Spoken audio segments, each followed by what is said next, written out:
Good morning, class. Today we're going to practice a little bit more of the law of conservation of momentum.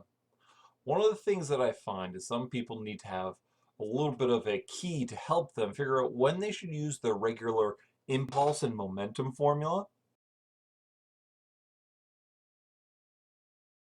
or when to use the law of conservation formula. So let's begin by just identifying when to use each one. To use impulse and regular momentum, here you're really looking at one item.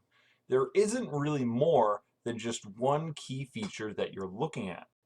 Another key hint that you should use your impulse or momentum is when you're looking for using forces and time, or when there are other outside forces, meaning this is an open system. So a key hint for it being an open system is that there might be friction around.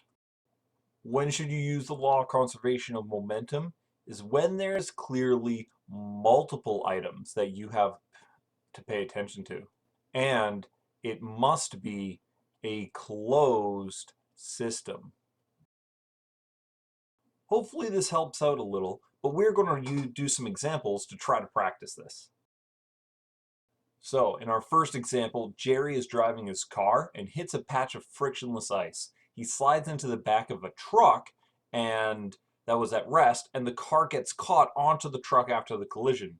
Determine Jerry's velocity after the collision. Well, if I take a look, there's a key word that is really going to help us here. The word collision. When somebody says the word collision, that implies very strongly that we have to use the law of conservation of momentum. But there's some other information that'll help us here. We note that we're actually looking at Jerry's car and a truck, and we have information about both of those objects. That does imply that since I have information about two objects, this is a law of conservation of momentum.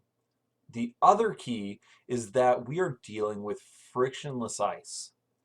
That means there's no friction or outside forces for us to consider in this situation. So with all of this pointing us to using the law of conservation of momentum, we should be fairly confident that we can solve this using the law of conservation of momentum. And to do that, we have to separate our understanding of the situation into what happened before the collision and what happened after the collision. So before the collision, here's Jerry's car going 13 meters per second.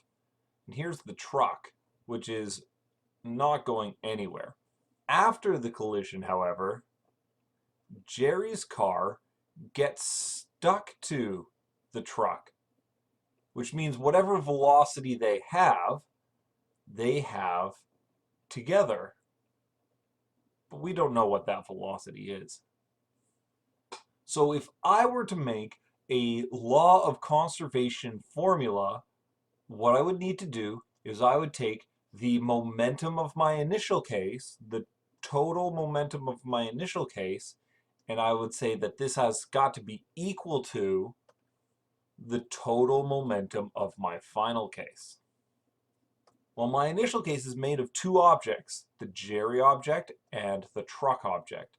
So this would be the mass of the Jerry object times the velocity of the Jerry object, and the mass of the truck multiplied by the velocity of the truck. And that would be the grand total for my momentum before the collision. After the collision, however, they're stuck together. So they count as one big object. So we're going to have the mass of our Jerry car plus the mass of the truck stuck together multiplied by one total velocity, because since they're stuck together, they have to be going the same speed. Now let's see, do we have all the information to solve this? Let's check. We have Jerry's car is 1,300 kilograms and it was traveling 13 meters per second. The mass of the truck was 3,500 kilograms and it was traveling 0 meters per second because it was at rest. And then on our final side, the mass of Jerry's car is 1,300 and the mass of the truck is 3,500. And the velocity is unknown, but that's what we're trying to solve. Looks like I have only one variable. We can go ahead and solve this. 16,900 there, 0 there is equal to 4,800 multiplied by v. We get to throw away any plus zeros, and since that's multiplying, you can divide both sides by 4,800. And we see that our final velocity was 3.52 meters per second. So we could go ahead and make a sentence here saying Jerry's velocity after the collision was 3.52 meters per second. Now, one thing here is, what direction is it going? Well, the total momentum we can see in our initial case was heading towards the right. And in our final case, the total momentum has to be the same, so it is also heading to the right. So I'm going to include to the right, because that's the way that I drew it. Let's take a look at the next problem. In this example, we have a ball flying to the left at 5.8 meters per second, and a bat hits it with 300 newtons of force for 0.4 seconds. Determine the final velocity of the ball after it was hit by the bat. In this case, you may consider I have two objects, like a ball and a bat, but I'm also dealing with forces in time. Maybe this is confusing, because if we're dealing with forces in time, we should think of impulse, but we're only looking at one object there. But if I have two objects, I should use the law of conservation of momentum. Well, let's look at this. I know things about the ball, right? I know the ball has a mass, and I know the ball has a velocity. What do I know about the bat?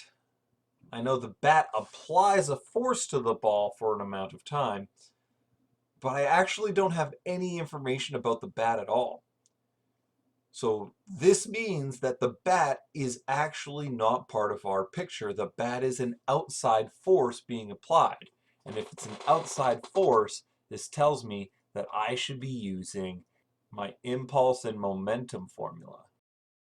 So this means that we have our change in momentum would be known as force times time, or we can use our change of momentum as mass times final velocity minus mass times initial velocity. Now, what information do I have? I have force and time, that's excellent. I also have mass and initial velocity. It looks, and I'm trying to find final velocity, it looks like I need to use both of these forms of the formula to solve for this problem. Now, there is something that I actually forgot to include in this problem. My bad. I didn't say which direction this force was applied. So what makes the most sense, if you think of any sort of baseball, is this force is applied to the right. And in that case, we need to add in a note for our directions. Let's call our left negative and our right positive, meaning this is a negative direction. Now let's go ahead and put our formula together to try to solve for this problem. Remember when inputting your velocity that you make it negative 5.8 because it is going to the left, which we said was negative. Now it's time for some calculator work.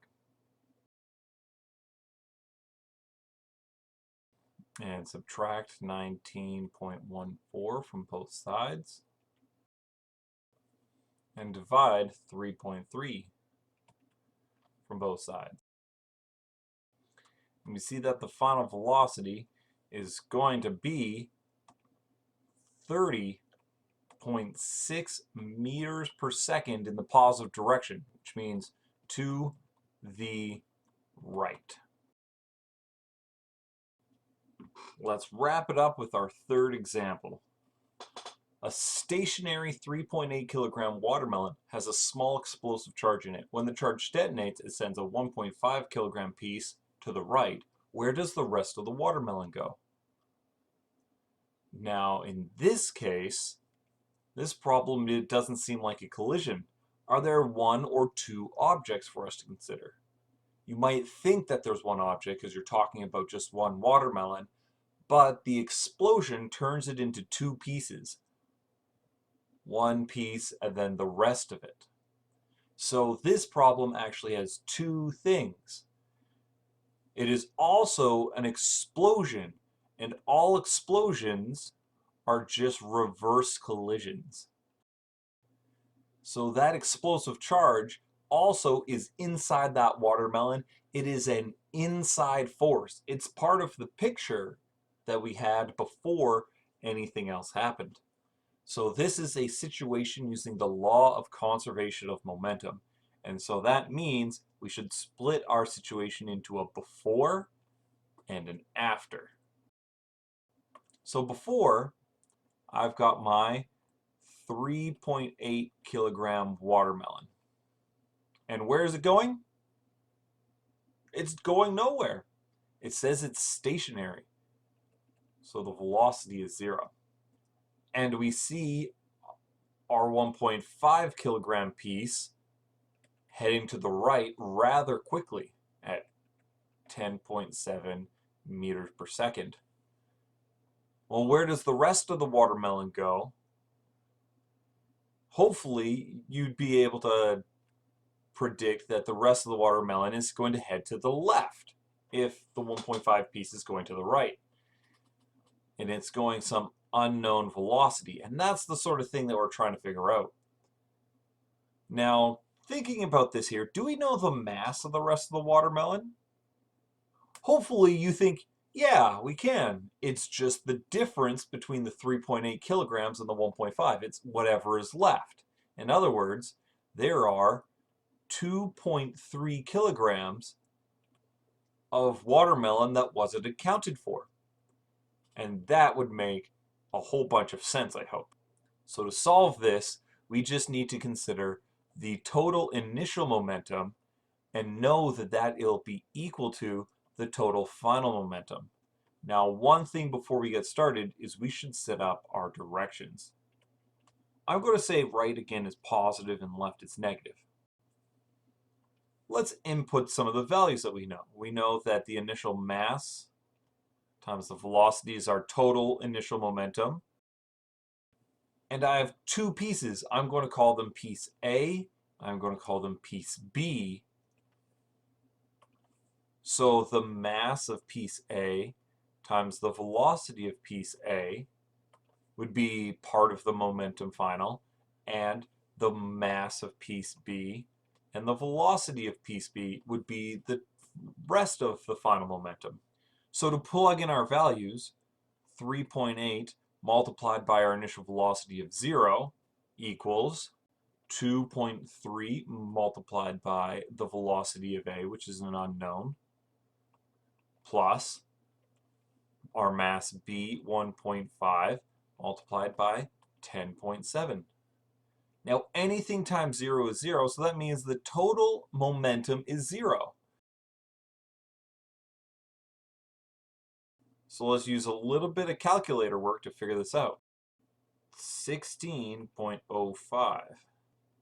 Or when we bring this to the other side, it becomes negative 16.05 is equal to 2.3 velocity A. And then if you divide both sides by 2.3 because it's multiplying the velocity, you have velocity A is equal to 6.98 in the negative direction. So we'd see here the rest of the watermelon is going to be flying to the left. Hopefully this little practice has been helpful. Have yourselves a good day.